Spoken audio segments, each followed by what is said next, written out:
ভাই আপনি প্রশ্ন করলেন আর আপনি বেশ কিছু মন্তব্য করলেন। আপনি বললেন যে আপনি জানেন যে হাদিস ছাড়া পবিত্র কোরআন অসম্পূর্ণ। এখানে আপনি অন্য ধর্মগ্রন্থের কথা শুনলেন, তার মানে উনার মতে বাইবেলের উদ্ধৃতি দিলে সে কথা মানতে হবে। আর বাইবেল বলছে যিশু বা ঈসা আলাইহিস সালামকে যে বিশ্বাস করবে না সে দোজখে যাবে, ইত্যাদি ইত্যাদি। এখানে আমার মন্তব্য কি? 1 নম্বর পয়েন্ট, হাদিস ছাড়া পবিত্র কোরআন অসম্পূর্ণ নয়। কোরআন একটা স্বয়ংসম্পূর্ণ বই। তবে কোরআনের কথাগুলো বুঝতে গেলে আপনাকে এগুলোর ব্যাখ্যা পড়ে দেখতে হবে। আর হাদিস হলো পবিত্র কোরআনের ব্যাখ্যা, যে কথাগুলো বলে গিয়েছেন নবীজি সাল্লাল্লাহু আলাইহি সাল্লাম। পবিত্র কোরআন একটা সম্পূর্ণ বই, আলহামদুলিল্লাহ স্বয়ংসম্পূর্ণ। তবে আপনি যদি সেগুলো আরো বিস্তারিতভাবে জানতে চান তখন আপনি পড়বেন যে কথাগুলো বলে গিয়েছেন নবীজি মুহাম্মদ সাল্লাল্লাহু আলাইহি সাল্লাম, আমরা বলি সহিহ হাদিস। একটা কথা বলি, অন্যান্য ধর্মগ্রন্থের উদ্ধৃতি দিয়েছি, তার মানে এই না আমি মানি যে অন্যান্য ধর্মগ্রন্থ আল্লাহর বাণী। প্লিজ আমাকে ভুল বুঝবেন না। আমি এখানে কোরআনের কথা মতো কাজ করেছি। আল্লাহ পবিত্র কোরআনে বলেছেন, সূরা ইমরানের 64 নম্বর আয়াতে উল্লেখ করা হয়েছে, তাআলা ইলা কালিমাতিন সাওয়াইম বাইনানা ওয়া বাইনাকুম, এসো সেই কথায় যাহা আমাদের ও তোমাদের মধ্যে এক। আমি সাদৃশ্যের কথা বলছি। পবিত্র কোরআনের সূরা রাদের 38 নম্বর আয়াতে উল্লেখ করা হয়েছে, ওয়ালিকুল্লি কওমিন হাদ, প্রত্যেক যুগে আমি কিতাব নাজিল করেছি। আল্লাহ তাআলা অনেক কিতাব নাজিল করেছেন। পবিত্র কোরআনে 4টার নাম উল্লেখ করা হয়েছে, তাওরাত, জাবুর, ইনজিল এবং কোরআন। তাওরাত হলো সেই ওহী আসমানি কিতাব যেটা নাজিল হয়েছিল মুসা আলাইহিস সালামের উপর। জাবুর আরেকটা আসমানি কিতাব নাজিল হয়েছিল দাউদ আলাইহিস সালামের উপর। ইনজিল হলো সেই আসমানি কিতাব যেটা নাজিল হয়েছিল ঈসা আলাইহিস সালামের উপর। আর কোরআন হলো সর্বশেষ ও চূড়ান্ত আসমানি কিতাব, নাজিল হয়েছিল সর্বশেষ ও চূড়ান্ত নবী মুহাম্মদ সাল্লাল্লাহু আলাইহি সাল্লামের উপর। এখন আগের সবগুলো আসমানি কিতাব এসেছিল নির্দিষ্ট সম্প্রদায়ের মানুষের জন্য, আর সেই কিতাবের নির্দেশগুলো ছিল একটা নির্দিষ্ট সময়ের জন্য। তাই আল্লাহ তাআলা চাননি যে এই কিতাবগুলো অবিকৃত অবস্থায় থাকুক। কিন্তু কোরআন হলো সর্বশেষ আসমানি কিতাব। আল্লাহ কোরআনে বলেছেন, সূরা হিজরের 9 নম্বর আয়াতে উল্লেখ করা হয়েছে, আমি কোরআন অবতীর্ণ করেছি আর আমি সংরক্ষণ করে রাখব। কোরআন হলো একমাত্র ধর্মীয় গ্রন্থ পুরো পৃথিবীর মধ্যে যেটা এখনো অবিকৃত অবস্থায় আছে। শুধু আমি বলছি না, ধর্মের উপরে বিভিন্ন বিশেষজ্ঞরা বলছেন। তাদের একজন উইলিয়াম মুর, তিনি ইসলামের বিরুদ্ধে তীব্র সমালোচনা করতেন। তিনি খ্রিস্টান ছিলেন। 200 বছর আগে তিনি বলেছিলেন, আর কোনো ধর্মীয় গ্রন্থ নেই, আর কোনো ধর্মীয় গ্রন্থ নেই যেটা এখনো অবিকৃত অবস্থায় আছে 1200 বছরের বেশি সময় ধরে। এখন বললে 1400 বছরেরও বেশি। এই কোরআনের মতো তিনি খ্রিস্টান ছিলেন, ইসলাম ধর্মের তীব্র সমালোচক ছিলেন। তিনি সত্যি কথাটা স্বীকার করেছেন, কোরআন অবিকৃত অবস্থায় আছে। কিন্তু অন্যান্য সব ধর্মগ্রন্থ সেগুলোর কথা বদলে গেছে, এমনকি বাইবেলও। আমি বাইবেলকে আল্লাহ তাআলার বাণী বলে মানি না। আমরা মুসলিমরা বিশ্বাস করি সেই ওহীতে যেটা দেওয়া হয়েছিল ঈসা আলাইহিস সালামকে, ইনজিল। কিন্তু এখন আমরা যে বাইবেলটা দেখি, এই বইটা একটা মিশ্রণ। এখানে আল্লাহর বাণী থাকতে পারে, কোরআনের সাথে মিললে আমিও আপত্তি না করে মেনে নেব এটা আল্লাহর বাণী। এছাড়াও নবীদের বলা কথা আছে, এখানে ঐতিহাসিকদের বলা কথাও আছে। দুঃখের সাথে জানাচ্ছি বাইবেলে পর্নোগ্রাফিও আছে। আমি উদ্ধৃতি দিতে পারবো না, আমি পারবো না।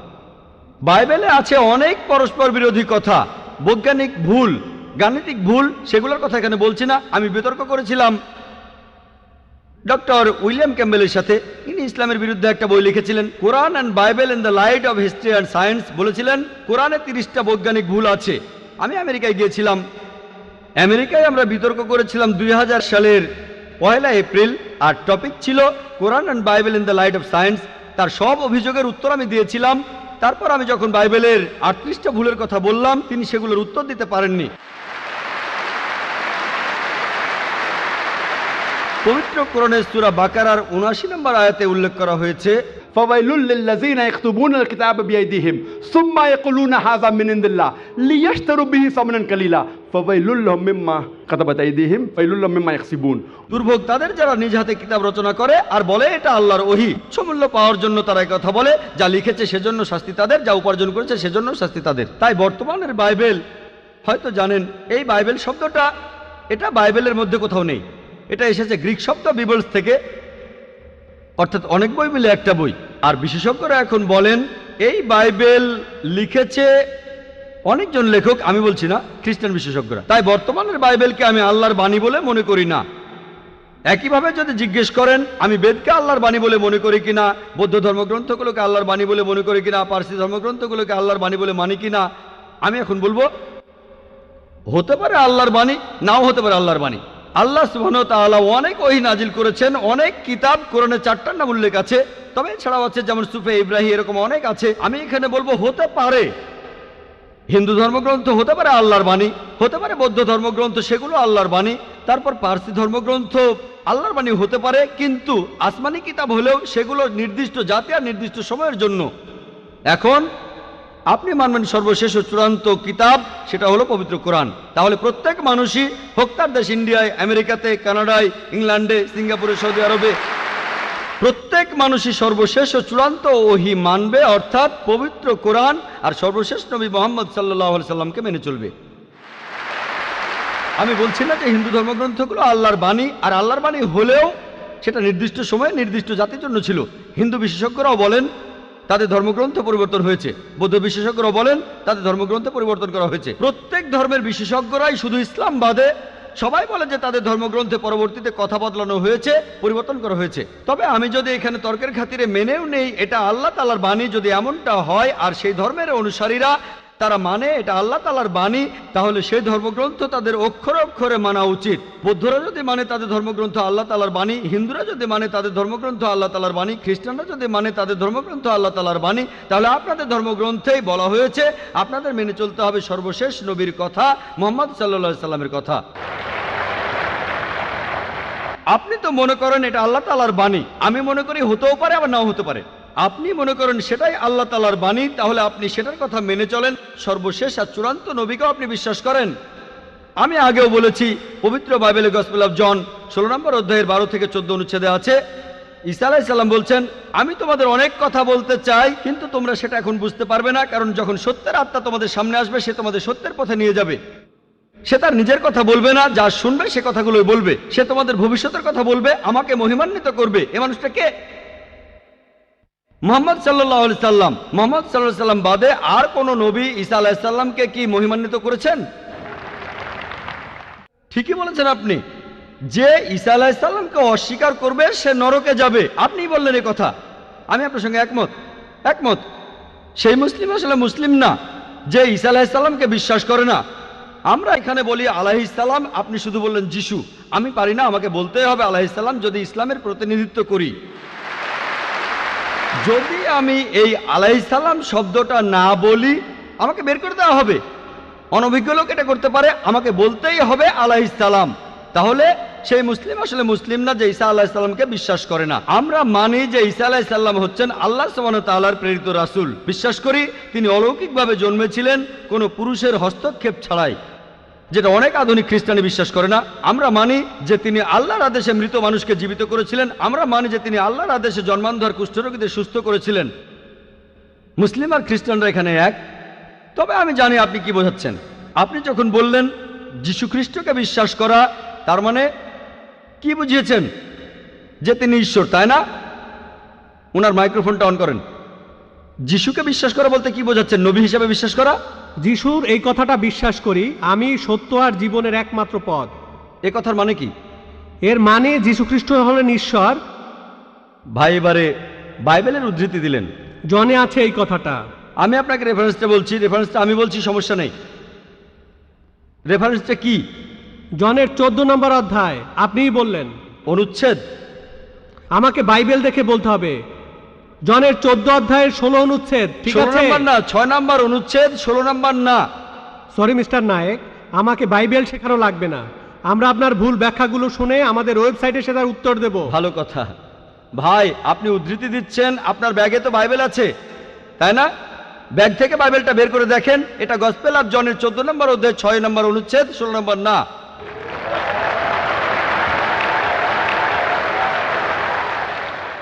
আর আপনি বললেন ঈসা মসীহ আলাইহিস সালাম, তিনি বলেছেন যে তিনি ছিলেন ঈশ্বর।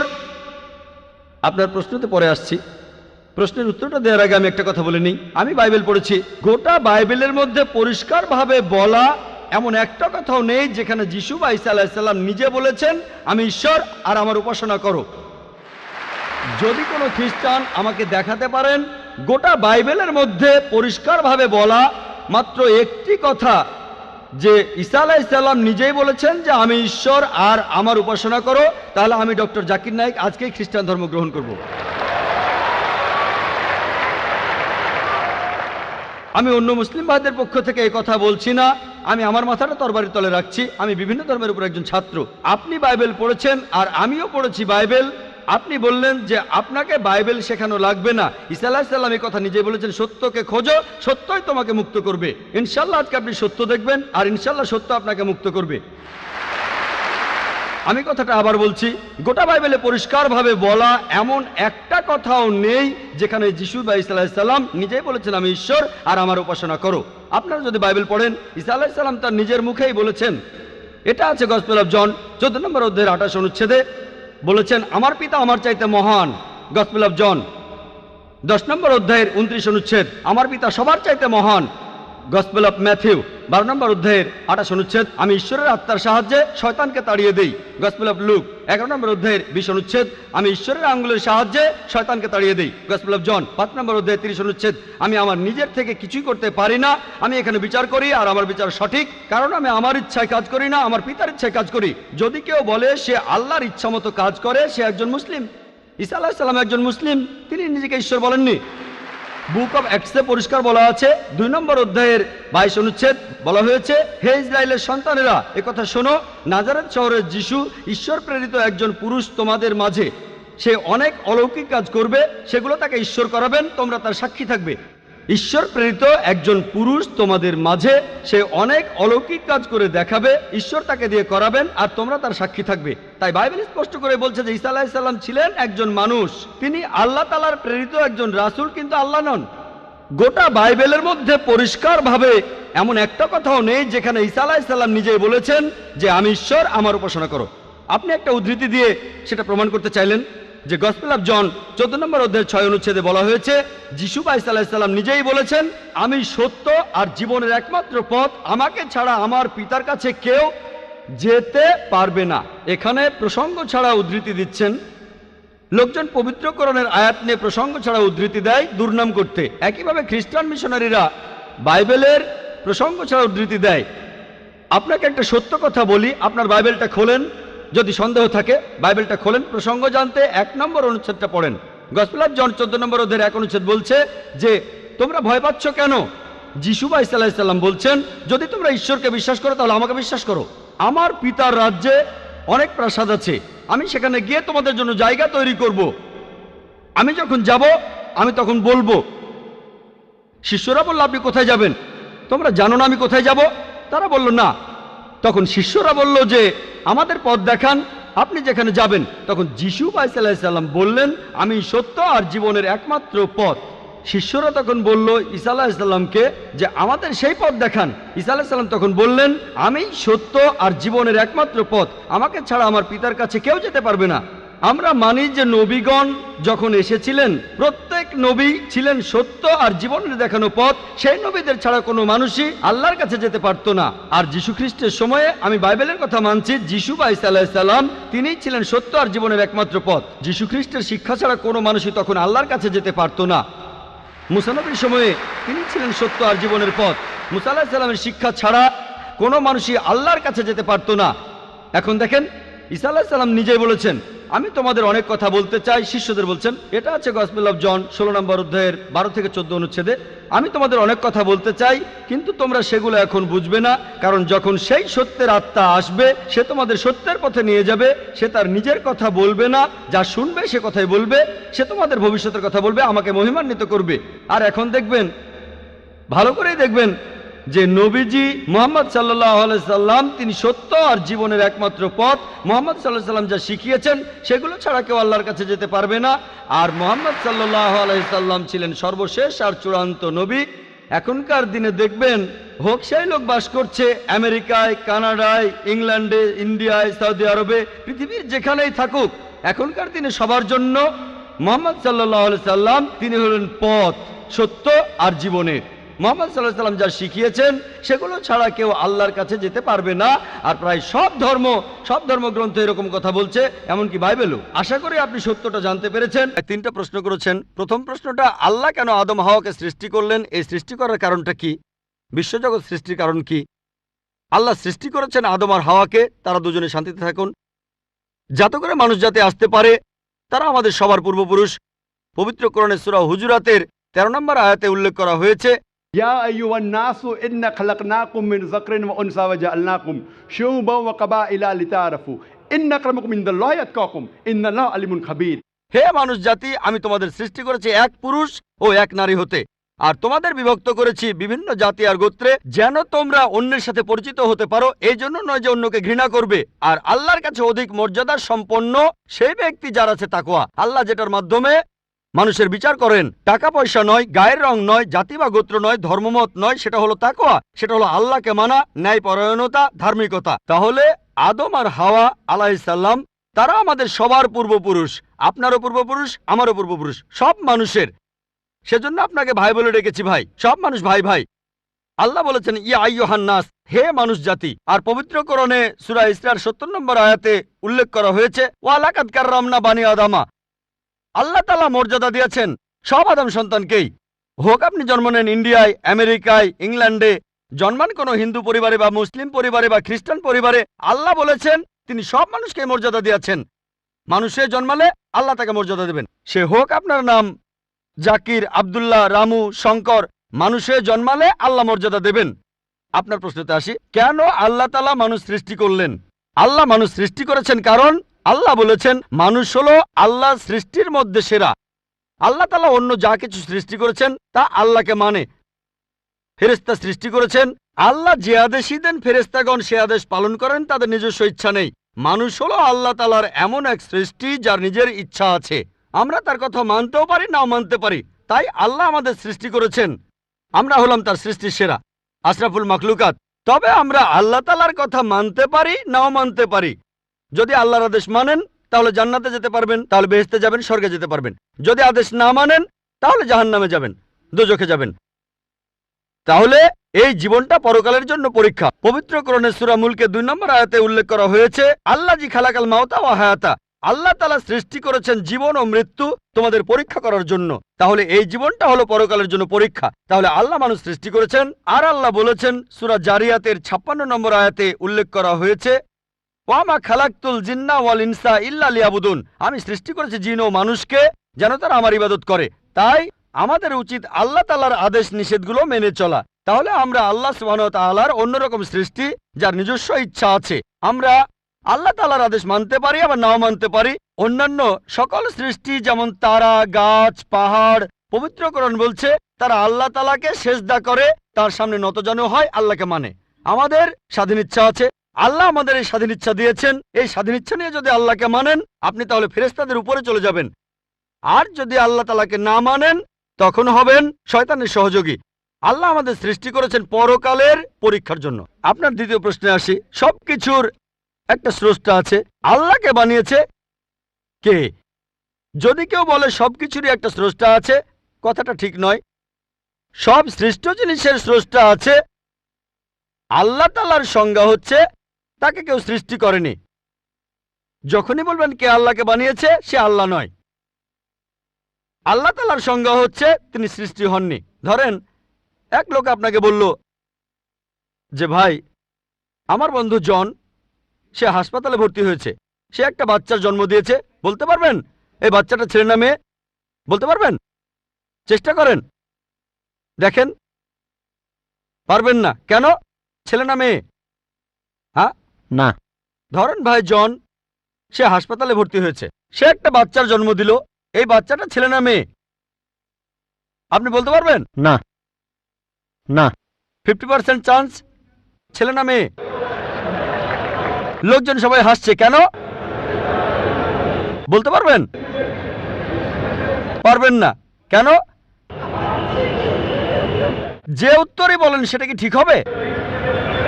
চেষ্টা করে দেখেন, যে বাচ্চাটা জন্মালো সে কি ছেলে না মেয়ে? চেষ্টা করেন। মেয়ে। মেয়ে। ভাই পুরুষ লোক কি বাচ্চার জন্ম দিতে পারে? হ্যাঁ, এখানে আপনি ভুল করেছেন। একইভাবে ভুল করেছেন যখন বললেন কে আল্লাহকে বানিয়েছে। পুরুষ লোক কোনো বাচ্চার জন্ম দিতে পারে না, তাহলে তো মেয়ে বা ছেলে হওয়ার প্রশ্নই আসে না। এখন কি আপনি বুঝতে পেরেছেন? হ্যাঁ, বুঝতে পেরেছেন, এই তো ভালো। পুরুষ লোক কোনো বাচ্চার জন্ম দিতে পারে না, তাহলে তো ছেলে বা মেয়ে হওয়ার কোনো প্রশ্নই আসে না। যখন প্রশ্ন করলেন কে আল্লাহকে সৃষ্টি করেছে, আল্লাহর সংজ্ঞা হচ্ছে, ঈশ্বরের সংজ্ঞা হচ্ছে তিনি সৃষ্টি হননি। যখনই বলবেন কে আল্লাহকে বানিয়েছে, সে আল্লাহ নয়। ওয়ালাম ইয়াকুল্লাহু কুফুয়ান আহাদ, তার সমতুল্য কেউ নেই। এবারে আপনার শেষ প্রশ্নটাতে আসে, আল্লাহ কে? আল্লাহকে সবচেয়ে সেরা সংজ্ঞাটা আছে পবিত্র কোরআনে সূরা ইখলাসে 1 নম্বর থেকে 4 নম্বর আয়াতে উল্লেখ করা হয়েছে। এখানে বলা হয়েছে যে কুল হুয়াল্লাহু আহাদ, বলো তিনি আল্লাহ এক অদ্বিতীয়, আল্লাহুস সামাদ, তিনি অবিনশ্বর চিরস্থায়ী, লাম ইয়ালিদ ওয়া লাম ইউলাদ, তিনি জন্ম নেননি, কাউকে জন্ম দেননি, ওয়া লাম ইয়াকুল্লাহু কুফুয়ান আহাদ, তার সমতুল্য কেউ নেই। এই হলো 4 লাইনের সংজ্ঞা আল্লাহ সুবহানাহু ওয়া তাআলার। যদি কোনো মানুষ, যদি কেউ বলে যে অমুক লোকটা আল্লাহ, সেই লোক যদি এই 4টা শর্ত পূরণ করতে পারে, আমাদের মুসলিমদের কোনো আপত্তি থাকবে না সেই লোককে আল্লাহ বলে মেনে নিতে। 4 লাইনের সংজ্ঞা, এটাই হলো ধর্মের লিটমাস টেস্ট। আল্লাহ তাআলার সংজ্ঞা প্রথমটা হলো কুল হুয়াল্লাহু আহাদ, বলো তিনি আল্লাহ এক অদ্বিতীয়, আল্লাহুস সামাদ, আল্লাহ বিনশ্বর চিরস্থায়ী, লাম ইয়ালিদ ওয়া লাম ইউলাদ, তিনি জন্ম নেননি, কাউকে জন্ম দেননি, ওয়া লাম ইয়াকুল্লাহু কুফুয়ান আহাদ, তার সমতুল্য কেউ নেই। যদি হিন্দু ধর্মগ্রন্থগুলো পড়েন, সেখানেও একই রকম কথা বলা হয়েছে, কুল হুয়াল্লাহু আহাদ। এটা পাবেন আপনাদের ছান্দোক্য উপনিষদে 6 নম্বর অধ্যায় 2য় অনুচ্ছেদের 1ম পরিচ্ছেদে। এক্কামে বিদিতাম, ঈশ্বর মাত্র একজন, দ্বিতীয় কেউ নেই। দ্বিতীয় টেস্ট আল্লাহুস সামাদ, আল্লাহ বিনশ্বর চিরস্থায়ী। ভগবদ গীতা 10 অধ্যায়ে 3 অনুচ্ছেদ বলছে, আমাকে বলা হয় এই বিশ্ব জগতের প্রভু, আমি জন্ম নেইনি, কোনো শুরু নেই। তৃতীয় টেস্ট লাম ইয়ালিদ ওয়া লাম ইউলাদ, তিনি জন্ম নেননি, কাউকে জন্ম দেননি। আর শ্বেতাক্ষেত্র উপনিষদে আছে 6 নম্বর অধ্যায়ের 9 অনুচ্ছেদে, নাচাই সাকাসিজ জানিতা নাচা দীপা, ঈশ্বরের কোনো প্রভু নেই, তার কোনো বাবা মা নেই, মহান ঈশ্বরের কোনো বাবা নেই, তার কোনো মা নেই। তারপর ওয়ালাম ইয়াকুল্লাহু কুফুয়ান আহাদ, তার সমতুল্য কেউ নেই। আর শ্বেতাক্ষেত্র উপনিষদে বলা হয়েছে 4 নম্বর অধ্যায়ের 19 অনুচ্ছেদে আছে। এছাড়াও যজুর্বেদ 32 অধ্যায়ের 3 অনুচ্ছেদে বলা হয়েছে, নাতাস্তি প্রতিমা আস্তি, মহান ঈশ্বরের কোনো প্রতিমা নেই, কোনো মূর্তি নেই, কোনো ছবি নেই, কোনো ফটোগ্রাফ নেই, কোনো ভাস্কর্য নেই। এটা কে বলেছে? যজুর্বেদ 32 অধ্যায় 3য় অনুচ্ছেদ বলেছে একই কথা, ওয়ালাম ইয়াকুল্লাহু কুফুয়ান আহাদ। যদি কেউ বলে যে অমুক লোকটা হচ্ছে আল্লাহ, যদি সেই লোক এই 4টা শর্ত পূরণ করে, আমরা মুসলিমরা কোনো রকম আপত্তি ছাড়াই সেই লোককে আল্লাহ বলে মেনে নেব। যেমন ধরেন, কিছু লোক বলে ভগবান রজনীশ হলেন মহান ঈশ্বর। একবার প্রশ্নোত্তর পর্বে এক হিন্দু আমাকে বলেছিলেন, আমরা ভগবান রজনীশকে ঈশ্বর বলে মানি না। আমি কখনোই বলিনি হিন্দুরা ভগবান রজনীশকে ঈশ্বর বলে মানে, আমি বলেছি কিছু লোক তাকে ঈশ্বর বলে মানে। আসুন দেখি রজনীশকে আমরা টেস্ট করি। প্রথম টেস্ট হলো কুল হুয়াল্লাহু আহাদ, বলো তিনি আল্লাহ এক অদ্বিতীয়। রজনীশ কি এক অদ্বিতীয়? সেই কি একমাত্র লোক যে নিজেকে ঈশ্বর দাবি করেছে? এরকম অনেক মানুষই ছিল, আর এই দেশে হাজার হাজার লোক নিজেকে ঈশ্বর দাবি করেছে, রজনীশ একমাত্র নয়। তবে রজনীশ ভক্তরা বলে না না, উনি একটু আলাদা। এবারে পরের টেস্টে দেখি, আল্লাহুস সামাদ, আল্লাহ অবিনশ্বর চিরস্থায়ী। রজনীশ কি অবিনশ্বর চিরস্থায়ী?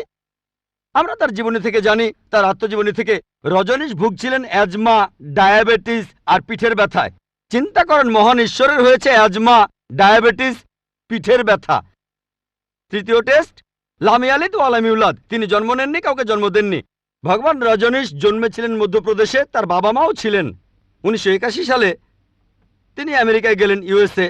তখন হাজারো আমেরিকান তার ভক্ত হয়ে গেল। তারপর আমেরিকার অরেগন প্রদেশে তিনি বানালেন একটা সেন্টার, আর তার নাম দিলেন রজনীশপুরম, তার গ্রাম। পরবর্তীতে আমেরিকান সরকার তাকে অ্যারেস্ট করে কারাবন্দী করে রাখলো। রজনীশ বলতো যে আমেরিকান সরকার তাকে স্লো পয়জনিং করেছে। চিন্তা করেন, মহান ঈশ্বরকে স্লো পয়জনিং করা হয়েছে। 1985 সালে আমেরিকান সরকার তাকে বের করে দিলে সে ইন্ডিয়ায় চলে আসে। তারপর এখানে পুনায় সে আরেকটা সেন্টার খুললো, আর তার নাম দেওয়া হলো ওশো কমিউন। যদি রজনীশের সমাধির কাছে কখনো যান, তার সমাধির উপরে লেখা আছে ভগবান রজনীশ ওশো। কখনো জন্মাননি, কখনো মরেননি, তবে পৃথিবীতে ভ্রমণ করেছেন 1931 সালের 11 ডিসেম্বর থেকে 1990 সালের 31শে জানুয়ারি পর্যন্ত। কখনো জন্মাননি, কখনো মরেননি, তবে পৃথিবীতে ভ্রমণ করেছেন 1931 সালের 11 ডিসেম্বর থেকে 1990 সালের 31শে জানুয়ারি পর্যন্ত। তার সমাধিতে এটা লিখতে ভুলে গেছে যে পৃথিবীর 21টা দেশ তাকে ভিসা দেয়নি। মহান ঈশ্বর আসলেন এই পৃথিবীতে, পৃথিবী ঘোরার জন্য, বিভিন্ন দেশে যাওয়ার জন্য তার নাকি ভিসাও লাগে।